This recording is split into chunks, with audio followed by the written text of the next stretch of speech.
আমাদের আত্মসমালোচনা আজকে এজন্য করতে হবে, আমরা কি সত্যিকার অর্থেই আমাদের গুনাহগুলোকে আল্লাহ সুবহানাহু ওয়া তাআলার কাছ থেকে মাফ করিয়ে নিতে পেরেছি কিনা। এই যে রোজা শেষে আমরা নাস্তা করছি, এই জন্য এই দিনকে ঈদ উল ফিতর বলা হয়।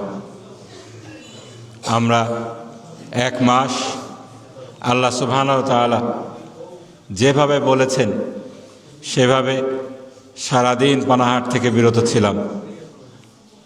রাত্রে আল্লাহ সুবহানাহু ওয়া তাআলার ইবাদত বন্দেগী করেছি, তারাবির নামাজ পড়েছি, কোরআন খতম করেছি। এই একটি মাস ছিল মূলত আমাদের জন্য তাকওয়া অর্জনের মাস। আমাদের সারা বছর আল্লাহ তাআলার সন্তুষ্টি অর্জন করার জন্য কিভাবে চলতে হবে তার জন্য একটি ট্রেনিংয়ের মাস। এই ট্রেনিংকে কাজে লাগিয়ে আমরা যদি সারা বছর চলতে পারি, যেভাবে রমজান মাসে আমাদের আল্লাহ সুবহানাহু ওয়া তাআলার ইবাদত বন্দেগীর অভ্যাস হয়েছে, সেই অভ্যাসটাকে যদি আমরা ধরে রাখতে পারি তাহলে আমরা সফলকাম হব। আল্লাহ সুবহানাহু ওয়া তাআলা কোরআন শরীফে বলেছেন, আল্লাহ সুবহানাহু ওয়া তাআলা এই রমজান মাসের রোজাটাকে তাকওয়া অর্জন আমরা যাতে করতে পারি সেই জন্য রোজাকে ফরজ করেছিলেন। ইয়া আইয়ুহাল্লাযীনা আমানু কুতিবা আলাইকুমুস সিয়ামু কামা কুতিবা আলাল্লাযীনা মিন ক্বাবলিকুম লাআল্লাকুম তাত্তাকুন। আমাদের সামনে আজকে ঈদের নামাজের আগে, সেজন্য প্রশ্ন হলো আমরা কি তাকওয়ার সেই গুণাবলীটি ঠিকমতো অর্জন করতে পেরেছি কিনা। এই রমজান মাস আল্লাহ সুবহানাহু ওয়া তাআলার কাছে ইস্তেগফার করার মাস। এর প্রথম 10 দিন ছিল রহমত, দ্বিতীয় 10 দিন ছিল মাগফিরাত, আর তৃতীয় 10 দিন ছিল জাহান্নামের আগুন থেকে মুক্তি লাভ করার দশক। আমাদের আত্মসমালোচনা আজকে এজন্য করতে হবে, আমরা কি সত্যিকার অর্থেই আমাদের গুনাহগুলোকে আল্লাহ সুবহানাহু ওয়া তাআলার কাছ থেকে মাফ করিয়ে নিতে পেরেছি কিনা। আমরা যদি মাফ করিয়ে নিতে পারি আলহামদুলিল্লাহ, যদি মাফ না করিয়ে নিতে পারি আমাদের গুনাহগুলা, আফসোসের সীমা থাকবে না। একদিকে তো গুনার বোঝা আমাদের মাথায় রয়েই গেল, অন্যদিকে রাসূল সাল্লাল্লাহু আলাইহি ওয়াসাল্লাম যারা এই মাসটি পেল কিন্তু নিজেদের গুনাহ কাটিয়ে নিতে পারল না, তাদের জন্য যে বদদোয়া করেছেন সেই বদদোয়ার ভাগীদার আমাদেরকে হতে হবে। রাসূল সাল্লাল্লাহু আলাইহি ওয়াসাল্লাম একবার মেম্বারে উঠছিলেন ঈদের খুতবা দিতে, আমিন আমিন বলছিলেন। সাহাবায়ে কেরাম জিজ্ঞেস করলেন, ইয়া রাসূলুল্লাহ আপনি আমিন কেন বলছেন? রাসূল সাল্লাল্লাহু আলাইহি ওয়াসাল্লাম বললেন, জিবরাইল আলাইহিস সালাম দোয়া করেছেন, 3টা বিষয়ে বদদোয়া করেছেন। একটি হলো যে রমজান মাস পেল অথচ নিজের গুনাহগুলোকে কাটিয়ে নিতে পারল না, তার যেন ধ্বংস হয়। এই পরিপ্রেক্ষিতে রাসূল সাল্লাল্লাহু আলাইহি ওয়াসাল্লাম আমিন বলেছেন যে এই রমজান মাসটি পেল কিন্তু নিজের গুনাহগুলোকে কাটিয়ে নিতে পারল না, এর চাইতে সুতরাং আর দুর্ভাগা আর কে হতে পারে। এমন একটি মাস, যে মাস সম্পর্কে রাসূল সাল্লাল্লাহু আলাইহি ওয়াসাল্লাম বলেছেন, মান সামা রমাদান ঈমানান ওয়া ইহতিসাবা গুফিরা লাহু মা তাকাদ্দামা মিন যামবি। যে রমজান মাস এমনভাবে রোজা রাখলো যে তার পরিপূর্ণ ঈমান রয়েছে, আল্লাহ সুবহানাহু ওয়া তাআলার কাছে সে সওয়াব পাওয়ার আশা করে, তার আগের সকল গুনাহ মাফ করে দেওয়া হয়। একইভাবে মান কামা রমাদান ঈমানান ওয়া ইহতিসাবা গুফিরা লাহু মা তাকাদ্দামা মিন যামবি। যে রমজান মাসে এমনভাবে কিয়াম করে, তারাবির নামাজ, তাহাজ্জুদের নামাজ পড়ে, যে সে ঈমানদার আর আল্লাহ সুবহানাহু ওয়া তাআলার কাছে সওয়াবের আশা করে, তারও আগের সকল গুনাহ মাফ করে দেওয়া হয়। এবং এই ঈদের রাত, সেই ঈদের রাতেও আল্লাহ সুবহানাহু ওয়া তাআলা এত বেশি সংখ্যক মানুষকে জাহান্নামের আগুন থেকে মুক্তি দান করেন, আর অন্য সময় এটা করেন না। এই জন্য হযরত ওমর রাদিয়াল্লাহু আনহু একবার ঈদের দিন সকলে খুশি উদযাপন করছেন, তিনি ঘরে বসে বসে কাঁদছেন। তাকে জিজ্ঞেস করা হলো, আপনি কাঁদছেন কেন? আজকে সকলের খুশির দিন। রাসূল সাল্লাল্লাহু আলাইহি ওয়াসাল্লাম বলেছেন, মুমিনদের জন্য ঈদ হলো খুশির দিন।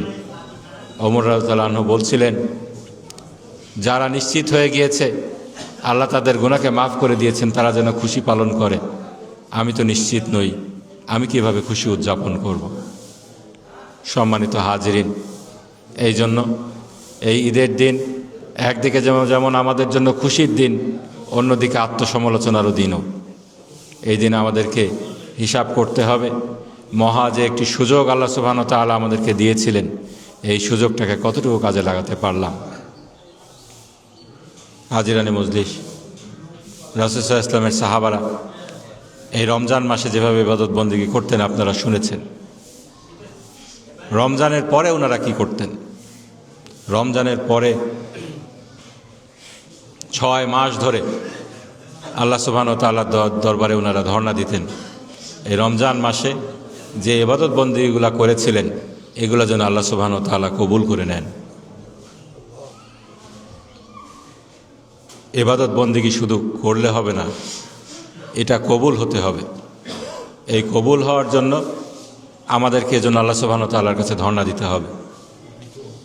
6 মাস ধরে রাসূল সাল্লাল্লাহু আলাইহি ওয়াসাল্লামের সাহাবীরা রমজানের রোজা কবুলের জন্য ধর্ণা দিতেন, আর বাকি 6 মাস আল্লাহ তাআলার কাছে দোয়া করতেন যেন পরবর্তী রমজানটা আল্লাহ তাআলা আবার পাইয়ে দেন। এই জন্য প্রত্যেকটা ভালো কাজ করার পরে আমরা কিন্তু আল্লাহ সুবহানাহু ওয়া তাআলার কাছে ইস্তেগফার পাঠ করি। নামাজ শেষে আমরা 3 বার ইস্তেগফার পাঠ করি না? ভালো কাজ করার পরে কেন আল্লাহ তাআলার কাছে ক্ষমা চাইতে হবে? ক্ষমা এই জন্য চাইতে হবে, ভালো কাজের মধ্যে 2-4টা ত্রুটি বিচ্যুতি আমাদের হয়ে যেতেই পারে। এই জন্য আল্লাহ সুবহানাহু ওয়া তাআলা এই ত্রুটি বিচ্যুতিগুলোকে যেন মাফ করে দেন, মাফ করে আমাদের আমলকে কবুল করে নেন। এই জন্য আমাদেরকে আল্লাহ সুবহানাহু ওয়া তাআলার কাছে ক্ষমা চাইতে হবে, ধর্ণা দিতে হবে। হাজিরানে মজলিস, আল্লাহ সুবহানাহু ওয়া তাআলা এই যে খুশির একটি দিন দিলেন, খুশির দিন কিভাবে উদযাপন করতে হবে সেটাও আমাদেরকে শিখিয়ে দিয়েছেন। রাসূল সাল্লাল্লাহু আলাইহি ওয়াসাল্লাম বলছেন যে এই দিন আমাদেরকে 2 রাকাত নামাজ আদায়ের মাধ্যমে 2 রাকাত নামাজ আদায় করার মাধ্যমে খুশি উদযাপন করতে হবে। আল্লাহ সুবহানাহু ওয়া তাআলা বলছেন এই দিনে বেশি বেশি করে তাকবীর ধ্বনি দিতে হবে, ওয়ালি তুকাব্বিরুল্লাহ আলা মা হাদাকুম, যে যাতে করে তোমরা বেশি বেশি করে আল্লাহর জন্য তাকবীর দিতে পারো। কেন? কেননা আল্লাহ সুবহানাহু ওয়া তাআলা তোমাদেরকে হেদায়েত দান করেছেন। ওয়ালা আল্লাকুম তাশকুরুন, আর যাতে করে তোমরা আল্লাহ সুবহানাহু ওয়া তাআলার শুকরিয়া আদায়কারী বান্দা হতে পারো। এই জন্য আমাদের খুশি প্রকাশটাও নিছক কোনো খুশি নয়, বরং এই খুশি প্রকাশের মাধ্যমে আমরা আল্লাহ সুবহানাহু ওয়া তাআলার শুকরিয়া আদায় করি। আল্লাহ সুবহানাহু ওয়া তাআলার যে বরত্ব আছে সেইটাকে আমরা বর্ণনা করি। এজন্যই আমরা বলি আল্লাহু আকবার, আল্লাহু আকবার, লা ইলাহা ইল্লাল্লাহু, আল্লাহু আকবার, আল্লাহু আকবার, ওয়ালিল্লাহিল হামদ। সম্মানিত হাজিরিন, রমজান মাসে আমাদের যেই অভ্যাসগুলো গড়ে উঠেছিল, মসজিদে নিয়মিত আসা, মসজিদে নামাজ আদায় করা, এই অভ্যাসটাকে আমাদেরকে ধরে রাখতে হবে। 5 ওয়াক্ত নামাজ জামাতের সাথে আদায় করা, এই অভ্যাসগুলোকে আমাদেরকে ধরে রাখতে হবে। কোরআনের সাথে যে সম্পর্কটা আমাদের গড়ে উঠেছিল, যেই কোরআনটাকে আল্লাহ সুবহানাহু ওয়া তাআলা রমজান মাসে নাজিল করেছেন, এই কোরআনের ব্যাপারে বলতে চাই, আল্লাহ তাআলা বলছেন শাহরু রমাদান আল্লাযী উনজিলা ফীহিল কুরআন হুদাল লিন-নাসি ওয়া বায়্যিনাতিম মিনাল হুদা ওয়াল ফুরকান। এই রমজান মাস এমন একটি মাস যে মাসে আমি কোরআনকে নাজিল করেছি। এই কোরআনকে শুধু রমজান মাসে নাজিল করেছি এতটুকুই নয়, এই কোরআনকে আমি বানিয়েছি কি হুদাল লিন-নাস, মানুষের জন্য হেদায়েত স্বরূপ, পথ নির্দেশনা। বায়্যিনাতিম মিনাল হুদা ওয়াল ফুরকান, এই যে হেদায়েতটা কিভাবে পাওয়া যাবে এবং সত্য মিথ্যার পার্থক্য কোথায় রয়েছে, এটার বর্ণনাও এই কোরআন শরীফে রয়েছে। এই কোরআনের বরকতে রমজান মাসকে এত বড় মর্যাদা দেওয়া হয়েছে। সেই কোরআন থেকে আমাদেরকে যদি হেদায়েত নিতে হয়, কোরআনের সাথে যে নিবিড় সম্পর্ক আমরা রমজান মাসে গড়ে তুলেছিলাম, এই কোরআনের সাথে সম্পর্কটাকে আমাদেরকে অব্যাহত রাখতে হবে। হয়তো আমরা এত বেশি কোরআন পড়তে পারবো না, তারাবির নামাজে যেভাবে খতম হয়েছে সেভাবে খতম দিতে পারবো না, কিন্তু প্রতিদিন আমাদেরকে কোরআনের সংস্পর্শে থাকতে হবে, কোরআনকে একটু হলেও বুঝে পড়ার চেষ্টা করতে হবে। রাসূল সাল্লাল্লাহু আলাইহি ওয়াসাল্লামের হাদিস আমরা সকলে জানি। রাসূল সাল্লাল্লাহু আলাইহি ওয়াসাল্লাম বলছেন, লাকাদ তারাকতু ফীকুম আমরাইন, তোমাদের কাছে দুটা জিনিস আমি রেখে যাচ্ছি, তোমরা যদি এই দুটা জিনিসকে শক্তভাবে আঁকড়ে ধরো তাহলে তোমরা কখনোই পথভ্রষ্ট হবে না। একটি হলো কোরআন, আর একটি হলো রাসূল সাল্লাল্লাহু আলাইহি ওয়াসাল্লামের সুন্নত। এই কোরআন থেকে যারা হেদায়েত কামনা করে আল্লাহ সুবহানাহু ওয়া তাআলা তাদেরকে হেদায়েত দান করেন, আর যারা এই কোরআন থেকে মুখ ফিরিয়ে নেয় আল্লাহ তাআলা তাদেরকে গোমরা করে ছাড়েন। এই কোরআনটা আমরা যদি বাকি 11 মাস এটাকে হেলায় ফেলে রাখি, এটাকে অবহেলা করি, সূরা ফুরকানে এসেছে আল্লাহ তাআলার কাছে রাসূল সাল্লাল্লাহু আলাইহি ওয়াসাল্লাম আমাদের নামে মামলা করবেন, মামলা করে বলবেন আমার এই কওম তারা এই কোরআনকে অবহেলা করেছিল, ফেলে রেখেছিল। সুতরাং আমাদেরকে হয় কোরআন থেকে হেদায়েত কামনা করতে হবে, কোরআনকে শক্তভাবে আঁকড়ে ধরে আল্লাহ তাআলার নিকটবর্তী হতে হবে, আর যদি আমরা এটা না করি তাহলে আমাদেরকে আল্লাহর বিরাগভাজন হতে হবে। এই দুনিয়ায় আল্লাহ তাআলা আমাদেরকে হেদায়েত যদি দান না করেন তাহলে আমরা বিভ্রান্ত হওয়া ছাড়া আমাদের আর কোনো উপায় থাকবে না। এই কোরআন এমন একটি জিনিস, এটাকে বলা হয়েছে মুমিনদের জন্য শিফা,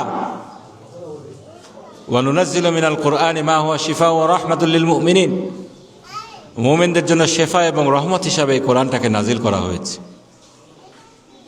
আমাদের অন্তরের যত অসুখ রয়েছে, সমাজের যত ব্যাধি রয়েছে, যত সমস্যা রয়েছে, সকল কিছুর সমাধান হলো এই কোরআন। এই কোরআনের আলোকে যদি আমাদের জীবনকে আমরা সাজাতে পারি, আমাদের জীবন সুন্দর হবে। এই কোরআনের আলোকে যদি আমাদের পরিবারকে সাজাতে পারি, আমাদের পারিবারিক জীবন সুন্দর হবে ইনশাআল্লাহ। এই কোরআনের আলোকে আমরা যদি সমাজ গড়ে তুলতে পারি, আমাদের সমাজ সুন্দর হবে ইনশাআল্লাহ। এখানে কোনো হানাহানি, ভেদাভেদ, অশান্তি, চুরি ডাকাতি, রাহাজানি, সন্ত্রাস থাকবে না ইনশাআল্লাহ। এই কোরআনের আলোকে যদি আমরা রাষ্ট্র গড়ে তুলতে পারি, আল্লাহ সুবহানাহু ওয়া তাআলা সেই রাষ্ট্রেও বরকত দিবেন, সেই রাষ্ট্রেও শান্তি দিবেন, এটাই আল্লাহ সুবহানাহু ওয়া তাআলার ঘোষণা। ওয়ালাউ আমানা আহলুল কুরা ওয়াত্তাকাউ, ওয়ালাউ আন্না আহলুল কুরা আমানু ওয়াত্তাকাউ লাফাতাহনা আলাইহিম বারাকাতিম মিনাস সামাই ওয়াল আরদ। যদি জনপদবাসী আল্লাহর প্রতি ঈমান আনে, তাকওয়ার পথ অবলম্বন করে, তাদের জন্য আল্লাহ তাআলার ওয়াদা, আল্লাহ তাআলা তাদের জন্য আকাশ থেকে রহমতের ভান্ডার খুলে দেবেন, জমিন থেকে রহমতের ভান্ডার খুলে দেবেন। বিপরীত দিকে যেখান থেকে, যে জীবন থেকে কোরআন হারিয়ে যায়, যে সমাজ থেকে কোরআন হারিয়ে যায়, যে রাষ্ট্র থেকে কোরআন হারিয়ে যায়, সেই জীবন বিরান হয়ে যায়। রাসূল সাল্লাল্লাহু আলাইহি ওয়াসাল্লামের হাদিস, যে ঘরে কোরআন পড়া হয় না সেই ঘরটা হলো মৃত ঘরের সাথে রাসূল সাল্লাল্লাহু আলাইহি ওয়াসাল্লাম তুলনা করেছেন। যে সমাজে কোরআন চর্চা হয় না সে সমাজে আল্লাহর রহমত আসতে পারে না। এই দুনিয়াতে আমাদের কোরআন যেরকম দরকার, পরকালেও কোরআনটা আমাদের একইভাবে দরকার হবে। দুনিয়ায় যারা কোরআন চর্চা করবে, কোরআন অনুযায়ী আমল করবে, কোরআন অনুযায়ী পথ চলবে, এই কোরআনটা সেই কবর থেকে শুরু করে আমাদের পরকালীন যাত্রার প্রত্যেকটা পদে পদে আমাদেরকে সাহায্য করবে। এই কোরআন যারা চর্চা করবে, কবরের আযাব ডান দিক থেকে আসার চেষ্টা করবে, কোরআন রক্ষা করবে। বাম দিক থেকে আসার চেষ্টা করবে, কোরআন প্রতিহত করবে। মাথার উপর থেকে আসার চেষ্টা করবে, কোরআন প্রতিহত করবে। পায়ের কাছ থেকে আসার চেষ্টা করবে, কোরআন প্রতিহত করবে। হাদিসে বলা হয়েছে, এই কোরআনটা আমাদের জন্য শাফিআন আও মুশাফফাআন আলাইনা, আমাদের জন্য এই কোরআনটা হয় শেফাকারী হবে কিংবা আমাদের বিরুদ্ধে কোরআন সাক্ষী দেবে। কোরআন অনুযায়ী চললে পরকালে কোরআন আমাদের পক্ষে সাক্ষী দেবে। এই রমজান মাসে বিশেষ করে যারা কোরআন অধ্যয়ন করেছি, হাদিসে এসেছে আল্লাহ তাআলার কাছে কোরআন যে বলবে, হে আল্লাহ, আমি তাকে সারা রাত ঘুমাতে দেইনি, সে কোরআন চর্চা করেছে তোমার সন্তুষ্টির জন্য, সুতরাং তার জন্য আমার সাক্ষ্যকে গ্রহণ করো, আর তার সাক্ষ্যকে গ্রহণ করা হবে। আর যদি আমরা কোরআন চর্চা না করি, কোরআনকে ফেলে রাখি, কোরআন আমাদের বিপক্ষে সাক্ষী দেবে এবং সেই সাক্ষ্যটা কত ভয়াবহ হবে।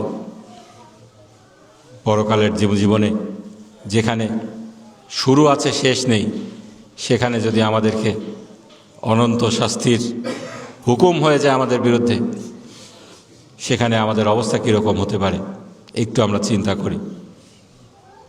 এজন্য হাজিরানি মজলিস, কোরআনের একটি মাস এসেছিল, এই মাসে আমরা কোরআনটাকে চর্চা করার চেষ্টা করেছি।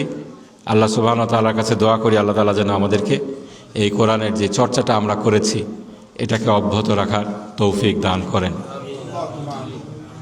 এই রমজান মাসের সবচেয়ে বড় যে বিষয়টা ছিল সেটা ছিল তাকওয়া অর্জন আমরা কতটুকু করতে পেরেছি। তাকওয়ার দাবি হলো আমাদেরকে সমাজে চলনে বলনে প্রত্যেকটা কাজে কর্মে আল্লাহ সুবহানাহু ওয়া তাআলাকে যে আমরা ভয় করি তার প্রতিফলন থাকতে হবে। আমরা আল্লাহকে ভয় করে সারা দিন খাইনি, রমজান মাসে 30টা দিন না খেয়ে থেকেছি।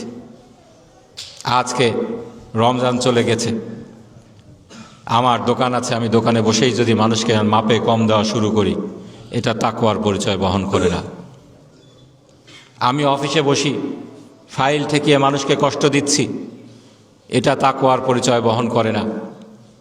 আমি যেখানেই থাকি, আমার প্রতিটা কাজে কর্মে আমি যদি আল্লাহকে ভয় করে চলতে না পারি, কাজ করতে না পারি, আমার দায়িত্ব পালন করতে না পারি, সেটা তাকওয়ার পরিচয় বহন করল না। এই তাকওয়ার আরেকটি দাবি হলো, যেটা আমাদের নেতা রাসূল সাল্লাল্লাহু আলাইহি ওয়াসাল্লামের প্রিয় ভাজন চতুর্থ খলিফা হযরত আলী রাদিয়াল্লাহু আনহু বলেছেন, তাকওয়ার মানে হলো আল খাউফু মিনাল জালিল, আল্লাহকে ভয় করা। এরপরে কি আর রিদা বিল কলিল, অল্পে সন্তুষ্ট থাকা। ওয়াল আমালু বিত তানজিল, আল্লাহ যে বিধান দিয়েছেন সেই বিধান অনুযায়ী আমল করা, কোরআন অনুযায়ী আমল করা। ওয়াল ইস্তিদাদু লির রাহিল, পরকালের জন্য প্রস্তুতি গ্রহণ করা। এই 4টি বিষয় যদি আমরা স্মরণ রাখি, সকল কর্মকাণ্ডে আল্লাহকে ভয় করতে হবে, আল্লাহর দেয়া বিধান অনুযায়ী জীবন এবং সমাজ চালাতে হবে, অল্পে সন্তুষ্ট থাকতে হবে, আর সর্বাবস্থায় মনে রাখতে হবে একদিন কিয়ামতের দিন আল্লাহ সুবহানাহু ওয়া তাআলার কাছে আমাকে দণ্ডায়মান হতে হবে। সেই দিন আমি কি জবাব দেব সেই চিন্তা করে আমাকে পথ চলতে হবে। এই 4টি বিষয় যদি আমরা স্মরণ রাখি, এই তাকওয়ার হক আমাদের আদায় হবে ইনশাআল্লাহ। এই তাকওয়ার হক যদি আমরা আদায় করতে পারি, তাহলেই বোঝা যাবে রমজানের আমাদের রোজাগুলা সার্থক হয়েছিল, তাকওয়ার গুণাবলী আমরা অর্জন করতে পেরেছি। আল্লাহ সুবহানাহু ওয়া তাআলা আমাদেরকে এই রমজানের মাসের যে 30টা রোজা রাখলাম, যত আমল করলাম সে আমলগুলো কবুল করে নিন, আমাদেরকে এর উত্তম যাজা দুনিয়া এবং আখিরাতে দান করুন, এবং এই আমাদের আজকের ঈদের যে খুশির দিন, এই খুশির দিনটাকে আল্লাহ সুবহানাহু ওয়া তাআলা প্রকৃত অর্থেই অর্থবহ খুশির দিন হিসাবে কবুল করে নিন। এই দোয়া করে আমি আমার বক্তব্য শেষ করছি। আকুলু কাওলি হাযা আস্তাগফিরুল্লাহ লি ওয়া লাকুম ওয়া লিসাইরিল মুসলিমিনা মিন কুল্লি যামব ফাস্তাগফিরুহু ওয়া তুবু ইলাইহি। এখন নামাজ হবে।